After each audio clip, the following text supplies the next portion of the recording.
Hey everyone, this is DWS Darius and welcome to another day in the fish room.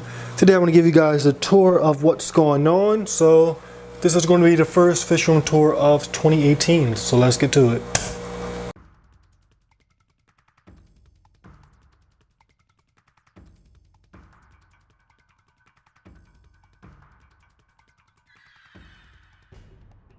Okay everyone, so this is once again the first fish room update of 2018. My last fish room update took 40 minutes and I definitely don't want to take that long, so the updates will be brief. So if you have any questions or comments about what you see, feel free to let me know in the comment section below. Also, in this video I won't be adding any background music. If you follow my channel, you know that a lot of my videos have background music. The main reason why I do that is because this fish room is pretty loud, so let's take a listen. So before you ask what's that humming noise, that is the sound of all my filters. Okay everyone, so let's get to it. So my main thing with my fish room, I like to create show tanks, I like aquascapes, I like creating natural setups. So I know a lot of people, they have fish rooms for different purposes. A lot of people breed in their fish room, a lot of people keep Pacific species. I just like to get a nice mix, so I really have a huge diversity, just trying to get a taste of it all. With aquascapes that I think are pretty decent. So right here is the first aquarium, 55 gallons. Actually, this might be the first 55 that I bought with my own money. This is a low-tech planet tank. For lights, I have a simple standard T5, one of the ones that you buy with the tank. For substrate, I have lake gravel. I have this gravel in all my tanks. It's from a nearby lake. And underneath that, I have some dirt. When it comes to plants, this tank is just really mixed up with plants. To the left I have my big Amazon sword. In the center I have a bigger ruffle Amazon sword. Back there was a red melon Amazon sword. Not doing too good, but I just added it to this tank, so this is back there. Over here is another Amazon sword. This is actually a baby coming off of my original over there. Right here is a lot of Crypspiralis in this corner. This is all Crypspiralis that came out of that tank that used to be planted. I had so much, I split it between these two tanks, so I have Crypspiralis. Also have a few pieces of Anacharis, skinny plant right here, Anacharis, a few floating pieces of Anacharis. I'm really just letting this tank go wild. Before I was trying to get a nice order, but I kind of look of the wild look. I'm not trimming anything, I'm not cleaning any algae, I'm just letting the tank go. That's why I have a lot of algae growing on the driftwood, a lot of black bear growing on these leaves over here. So I'm just really letting this tank go as far as maintenance when it comes to just the look of it. I still do water changes and stuff like that, but when it comes to cleaning up algae, trimming plants, I really don't do that, and I like the look of it. Right here I have some, I think that's water wisteria, and I also have a lot of floating water wisteria. When it comes to plants, the majority of the fish are my school of Harlequin rasbora / lamb chop rasbora. I have the mix of them. I used to have a lot of platies, but they all went to my Hugetigar when I was trying to get them to eat. So now I only have a handful, and it seems like the only ones I have left are males, so no breeding anymore. I have a single Dalmatian Molly, cool looking fish, very active. One of those beginner fish we get, and you just gotta love those beginner fish. I'm running back to beginner fish because, you know, a lot of people look past them, but they really are some awesome fish. My female betta kicking in here until that tank down there is suitable. I have a male betta down there, and I want them to breed eventually, but it has to be safe. Last time I introduced her, she was a target, so I want to grow some more plants in there, make it nice and thick, add a few more fish, and then I'll try to introduce her again. I also have a male bristlenose pleco. I might try to add a female to this tank and see if I could get some breeding. And here's my dwarf pea puffer. I have one now. Now I read that these fish live 1 year, and I guess it's true because mine's just reached that 1 year mark, and now I only have one. My other one died, so I'm guessing it's because of old age, because they really didn't show any signs of sickness or anything like that. And look at this little guy, he's begging for bloodworms. I guess him being small makes it hard for him to catch Malaysian trumpet snails, especially since mine are trying to outsmart them. They only come out at night. But in this tank I have about hundreds of Malaysian trumpet snails at night. The glass is just completely covered with them, and I guess they outsmarted him, so he's just always begging for bloodworms. But yeah, that's pretty much what's going on in this tank. I'm just letting it ride, letting it do what it has to do, letting the plants go crazy with fish. I don't plan on adding any more fish. Just letting it go crazy. I kind of like the look of this disorganized wild look. It kind of looks cool, and the fish really like it. Next, I'll jump over to my next planted tank. Now this is a 75-gallon high-tech planted tank. High-tech because I have some pressurized CO2 entering into it, and this is a T5 high output light, so a strong light. I'm still going with no lid. I remember you guys told me I should put a lid on, and I know from experience that this is very dangerous, but so far 2 months no lid, fish that tend to jump haven't jumped out, so cross my fingers. Hopefully I could go a little bit longer. I actually like not having a lid because it's just easier to interact with the tank, but you know, at the end of the day it's much safer to toss a lid on, so eventually I will get a lid. But everything now is starting to come back. I just created this tank. All this setup used to be in this tank. I had a problem. I did a video on it, so you can check that out. I had a problem, fish were dying, so I just decided to restart in this aquarium. So all the plants, they start to die off, and now they're finally starting to come back. Right here in the front I have Cryptwendite, starting to come back slowly but surely. This was, when I first added it, it was full of plants, they all melted, and this is the recovery. And back there I have Cryptspiralis, same thing, a lot of melt back, and now I'm starting to get a lot of nice new leaves. So very simple compared to this tank. This tank has whatever, low tech, and it's pretty wild. While this one I'm trying to get a little bit more organized. Just 2 species of plants, and eventually, now that they're coming back, before they were melting, now they're starting to come back, they should fill in pretty nicely. I am getting a lot of algae back there. I gotta find an algae eater. I tried to add a nerite snail. You can see his shell is back there eating.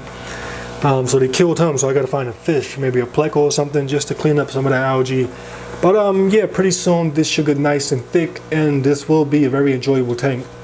As far as fish, you gotta love the Australian rainbow fish. They're a decent size, a lot of color, and very little aggression. Same thing with my Denenson barbs, very beautiful fish. I have some gold barbs in this tank, very mellow. I love that bright yellow. And I have some Odessa barbs. Odessa barbs are probably the most aggressive fish in this tank. One of them back there, they like to fight a lot. They're very active, and sometimes they like to bully my Denenson barbs, but really nothing to stress about. And then I have a few Corridorus catfish, panda Cory catfish, and I have this Siamese algae eater. Now the reason why he's not eating algae is because he eats flakes and stuff like that, so that pretty much took away his appetite for algae. Next, we're going to come down here, and we have my single male betta. I also have down there in the rocks a Mexican dwarf crayfish. Now I only have one, so that's probably why he never comes out. I will be adding a few more, and maybe I'll get a little bit more activity. But look at this betta, very cool looking fish. This is like a miniature flower horn. They have the beauty, and then they have just that personality. Before, I'm not sure if he's gonna do it, but I used to move my finger around. He used to chase me. He's not doing it now because I just fed him, so you know he doesn't want any food, so he's not gonna bother with me. And you know, I also have that mini little Hugetigar growing out. He actually just ate some bloodworms, so he's nice and plump. Well, for his size, he's nice and plump, but he's in there as well. Both of them get along pretty well, and I'm pretty sure he's not going to be a threat to the betta because he's so tiny. He probably won't be a threat until he is about 5 inches, and he's definitely not going to be in his tank when he's at that size. I'm going to move him somewhere else.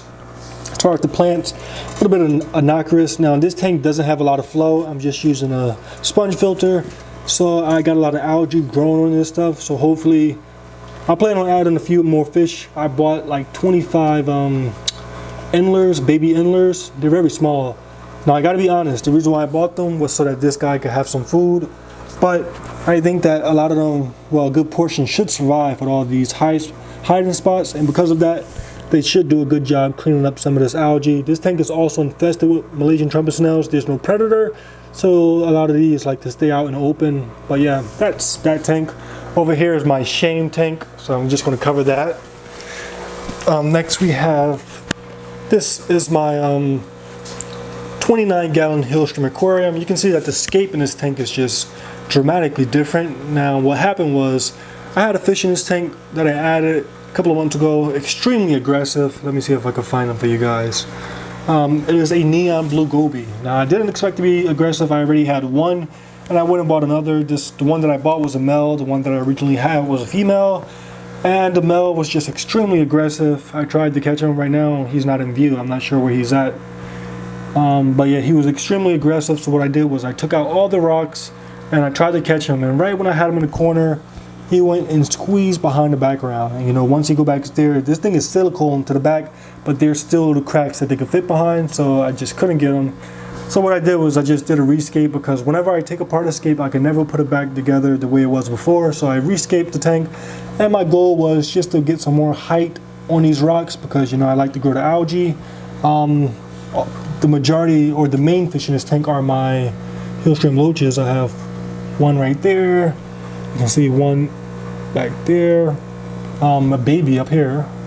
So these are my main fish. So with this new scape, I just tried to make the rocks higher so that I could get a lot more algae growth. And I should have did a video when I first did the rescape so you can see the difference, because all this purple algae in this rock, this just came after the rescape. When I originally did it, all this rock was white and it was looking very bad, but now it's all starting to come together because the algae is connecting the scape together. So that's pretty cool to see how the algae just makes this scape perfect. I have 4 of these white cloud minnows left, and that's because they all went and jumped out. I do have a lid on this tank, but if you can see that tiny little gap, they jump out of that and they end up on the floor. I come and find them next morning dead. So instead of replacing them with more white cloud minnows, I'm thinking about getting Daniel, some leopard Daniel. So eventually it's going to be the 4 of these with some leopard Daniel, and we'll see how that takes off. Here's this goldfish.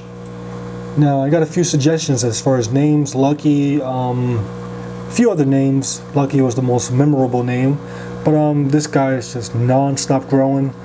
Now the reason why I saved him was because he had that nice little black marking around his tail, but he's starting to lose that, which I expected, but still very enjoyable. Before, when I first added him, he was very shy, very skittish.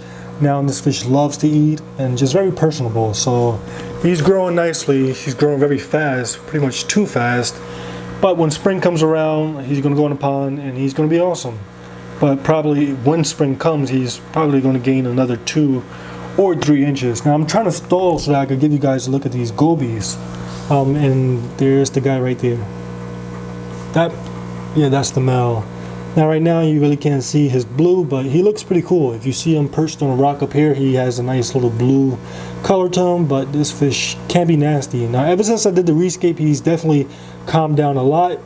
He only chases the other goby. Before, he was chasing my hillstream loaches, and that's the main reason why I wanted to get rid of him, because the hillstream loaches are the stars of this aquarium, so I can't have them being bullied. But I couldn't catch him, and with this rescape, he is improving. So yeah, that's a look at the 29-gallon hillstream aquarium. So to come, I will be adding some more Danio. Eventually, that sucker is going to get out of here because he's cool, but he's taken away from the setup. This is meant to be a quiet, relaxing setup, and he's pretty wild and just unruly. So eventually he will be removed, and I may find another fish that could fit in. And eventually I want to add some plants down there too, so that's to come in the future. Over here I have a 55-gallon grow-out aquarium, and let's get to it. So first I needed some dither fish, because when you add dither fish, it helps your main fish come out more. So I originally had 3 of these Buenos Aires tetra, and then I went and added some where are these? These are Congo tetras. I have 7 of them. I always wanted these tetras because 1, they look awesome, and 2, they get pretty big, about 3 inches. So they're gonna look awesome as adults. Right here I have my Severum. I bought this guy as a red spot Severum. Sometimes he does look like a red spot, like right now you can see some of those red spots, but sometimes he looks a lot like a yellow Severum. So I'm not sure if, I never kept Severums before, so I'm not sure if as an adult he's going to get those red spots, or if I bought a fish, or if they gave me the wrong fish, because I bought it as a red spot Severum. But if it's a yellow Severum, that means once again I bought a fish and I was delivered a different fish. After that, I have right here, this was sold to me as a red terror cichlid, a true red terror at that, but it's starting to look like a false red terror, a Mayan cichlid. Now it's definitely too small to be sure, but hopefully it is red terror. But once again, it does look a lot like a Mayan cichlid. So if this fish is a Mayan cichlid, this is going to be the 3rd time I bought one fish and I got a different fish. After that, in that corner over there, I have a Geophagus balanton. I can't remember the name, but it's a pearl scale Geophagus. One of the larger species of Geophagus. Looks pretty awesome as an adult. Right now, the Geophagus, the red terror, they're sick, along with this Bartoni. The same sickness killed 3 of my Bartoni, so now I'm down to 1. And it's just not allowing them to eat. So I'm not sure what it was or what it is. I remember this Severin when he first was in the tank. He didn't eat for like a month, and then eventually he snapped out of it and he's eating and he's growing again. But now I have the red terror back there, the Bartoni, and that Geophagus. All 3 of them are not eating, so I got to figure out what the cause of that is. It's been going on for about 2 or 3 weeks, so I definitely want to take care of it, get these guys eating, and get these guys growing again. I also have a breeding pair of Bristlenose plecos. I have that pleco cave, but right now they're not interested in breeding. They just do their own thing, pretty much separate. Under there you can see is the female, and the male lives inside this thing along with a black ghost knifefish. Now he was just out at the bottom, but I think he went back into the top. But pretty cool looking fish. I thought he was going to be like very shy. Sometimes he comes out when feeding, so he's not as shy as I thought originally, but very cool fish. Still too young to be seen on camera, but eventually he will grow up, he will get more comfortable, and hopefully I could get some footage of him. Eventually I want to put him inside the 210. You know, inside my 210 I have that piece of driftwood that's hollow. I think he'll look pretty awesome inside of that tank. Next, we have a 125-gallon tank that's just holding fish. Now actually, I want these baby fish to come up here. I think in this tank they will grow much faster, and it will appreciate the scape a lot more than the fish that are currently in this tank. So in this tank is my buttercofri cichlid. I told you guys that she had to come down here because she was just getting way too mean, and I gotta be honest, this fish is listed on a Craigslist because I just don't want her anymore. She's just too aggressive. Now she's a cool fish, tons of personality, but you know me, I love my community tanks, and the fact that I can't keep fish with this fish, it's just annoying. So I'm going to rehome her eventually. Same thing with this female. Where is she? I have a female red devil. She was born in a pond, but she's just I just don't want her anymore. I want to rehome her. She's not getting along with any of my fish. They all like, in a 210 she was beaten up pretty badly by the other male red devil, her brother. Down here, she just won't get along with the fish, with these small fish. She'll definitely eat those, so she's gonna have to go. And I also have a what is he? A Salvanai cichlid. He's hiding as well. Now out of these 3 cichlids, he's the least dominant, so he really doesn't come out at all. Eventually I do want to keep him because those are just some awesome fish, but the thing is, he definitely is a carnivore, so if I add these baby fish with him, he will eat them. So I got to figure out what to do with them until it's just a balancing game. I got to figure out where to keep some of these fish, where to put them, what to do with them, and a lot of swipping and swapping, a lot of thinking, and really just nothing too much to show in this aquarium. But eventually I do want to bring these guys up here, let them grow out in this tank. Eventually I want to put some native fish in this tank. I've been wanting to do a native tank for the longest, just don't have any empty space, any empty tanks yet. But eventually, if I'm able to clear this tank out, I will bring these fish up here, and I'll start growing out some native fish down here. Next we have my 40-gallon Reef aquarium. Now this tank is just extremely successful. Gotta love it. There's just a lot of coral. The only problem is my coral warfare. They're starting to grow a lot, and they're starting to compete for space, and you know, that's the biggest issue. I have this coral over here sold to me as green star polyps. Definitely not green star polyps. Back there on the wall I have green star polyps. You can see there's a big difference. It's probably close related, but definitely not green star polyps. But this thing is trying to sting my Duncan coral, which is one of my first corals, so you know I don't want that. Then I have my Montipora growing nicely, but it's trying to cover some of my zoas and blind them with the light. Back there I have a green Montipora. They were starting to wrap. Let me take off the top so you can see better from above. I still have my macroalgae growing nicely back here. So look how thick it is, very thick. Both of these have macroalgae. This one has a little bit of slimy stuff, but I'll take care of that today. This is actually, today is water change, so after this video I'm going to do a water change on this tank, but I might have to turn up the flow so you can get a better picture. I'll sit right there.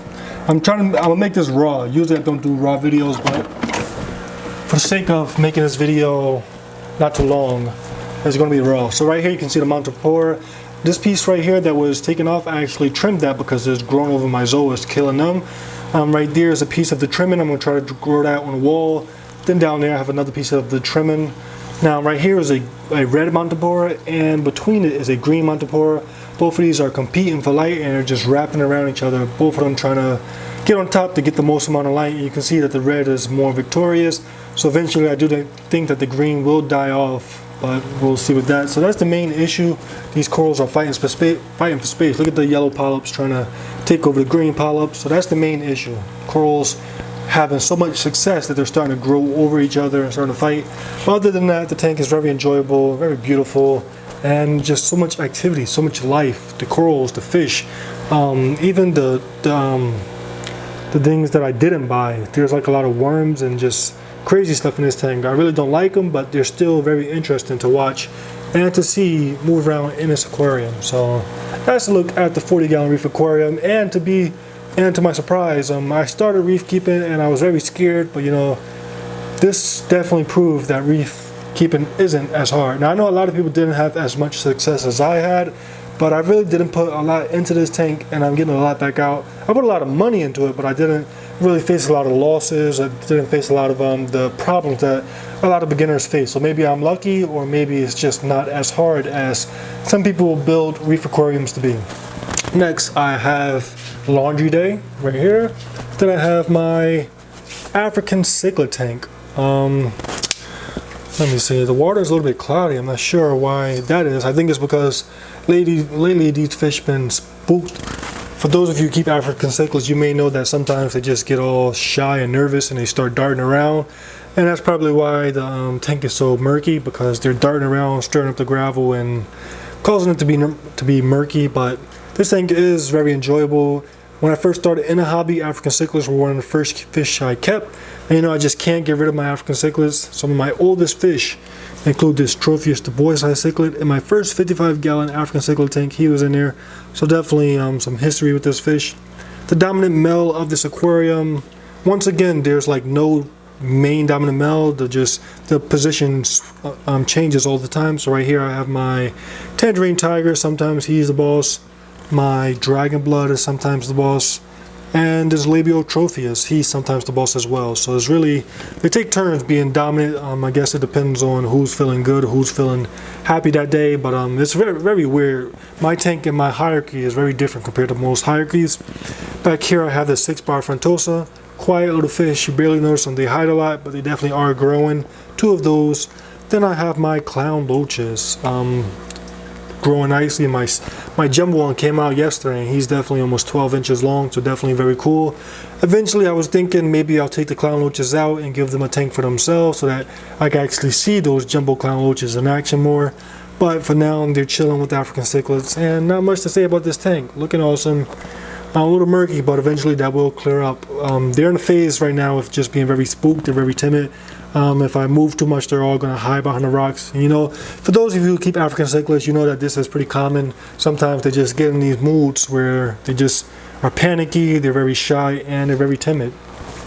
So that's been a look at the fish room. This video is just me going on, somewhat babbling, but yeah, that's a look at the fish room. Now I want to show you guys some of the tanks upstairs. Okay everyone, the last tank that I have is my 210-gallon aquarium, which is upstairs. So before I get started, I want to try to kill some of this glare.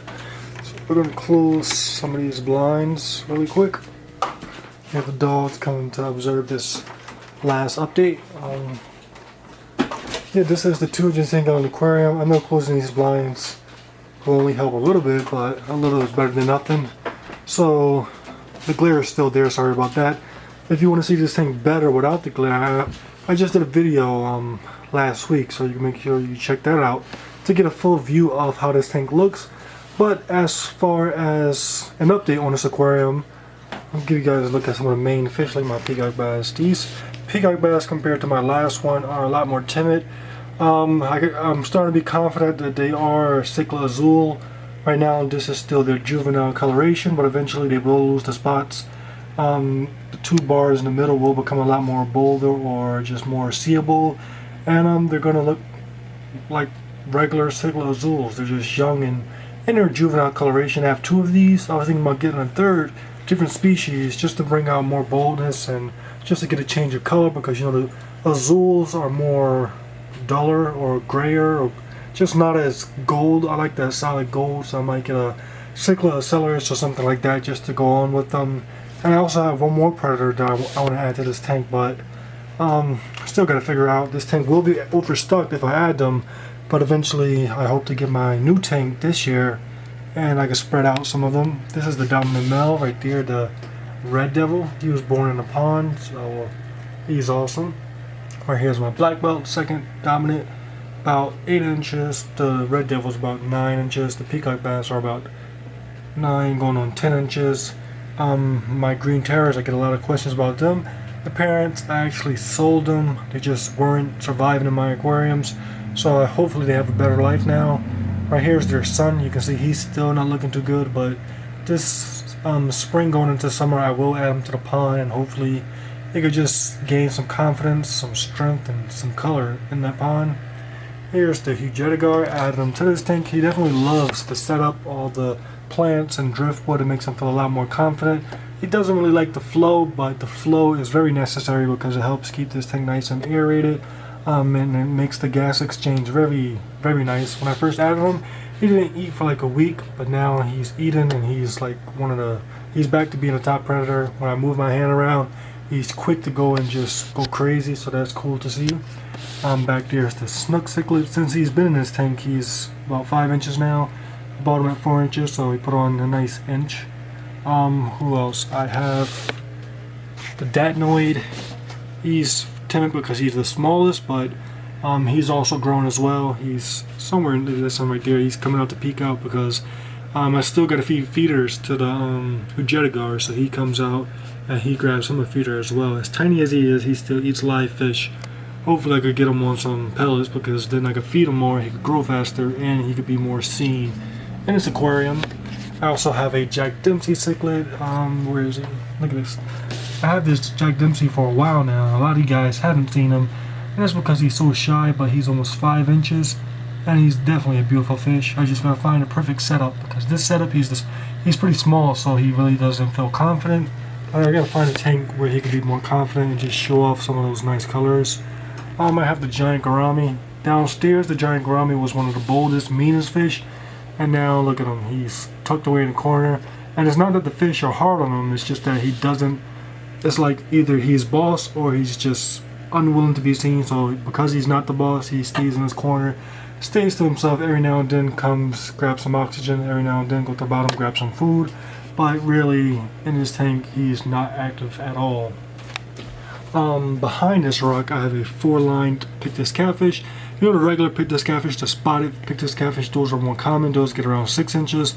These 4-line Pictus catfish, they get a lot bigger. Mine is about 10 inches. You can't see him, he's very nocturnal, but let's see. You might be able to see that movement, but he's under that rock and he's a good 10 inches. His mouth is about 1 inch wide, so he could definitely eat a fish if he wanted to, but really cool catfish, just doesn't come out so much. And right here we have the Pierceye. Now the Pierceye is getting a lot of he's getting under a lot of pressure because he has the red devil, he has the black belt. All these fish want to be, even the gourami wants to be more dominant than him. I guess they all see that he has a lot of potential to be a big fish, to be a bold fish, so they're all trying to get him now.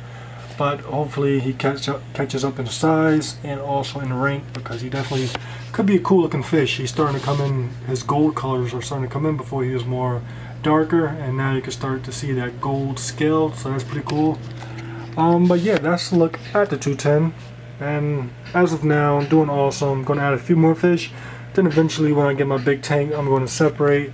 Thinking about moving the predators to the big tank and leaving some of the more aggressive cichlids up here, but still got to decide. But yeah, that's a look at the 210. Okay everyone, so I figured I'd finish off giving you guys a look at the backyard koi pond. Now last time I showed you this pond I was beating on the ice. A lot of people told me not to do it. I know it shouldn't be done because it stressed out the fish, but the main reason why I do it is because I had experience a couple of years ago when a pond froze over completely, and I lost a lot of fish because there just wasn't a lot of oxygen exchange or gas exchange, and a lot of fish, a lot of favorites died. So that's the reason why I go on the ice and I break it up. Of course, it does stress out the fish, hearing that banging noise and just all the ruckus and all that, but I don't want to experience what I experienced before. So this is the pond. We just got some snow, but today is going to be 40 degrees. So by the end of today, that waterfall should be nice and thawed out. And by the end of the week, we're going to reach some 50s and close to 60 degrees in the winter. So that's strange because of global warming and stuff, but it's good because a lot of this snow is going to be out the way. But then after that, we have more freezing, so everything is going to freeze back up. But that's a look at the pond, and that's been a look at my aquatics. Now this video was done pretty much raw. I'm just going to do a little bit of editing to combine these clips, but compared to what I'm used to doing, this is pretty much raw. So let me know what you guys think. Once again, any questions, comments, or concerns, let me know in the comment section below. I tried to beat 40. I think I beat 40 minutes just by a little bit. It's still close to 30 minutes, but we're getting there to a nice 20. I want to be able to make these fish room updates in about 20 minutes, so that's the goal. But for now, here you guys go. So let me know what you guys think. Make sure you subscribe if you want more, and I'll catch you next time.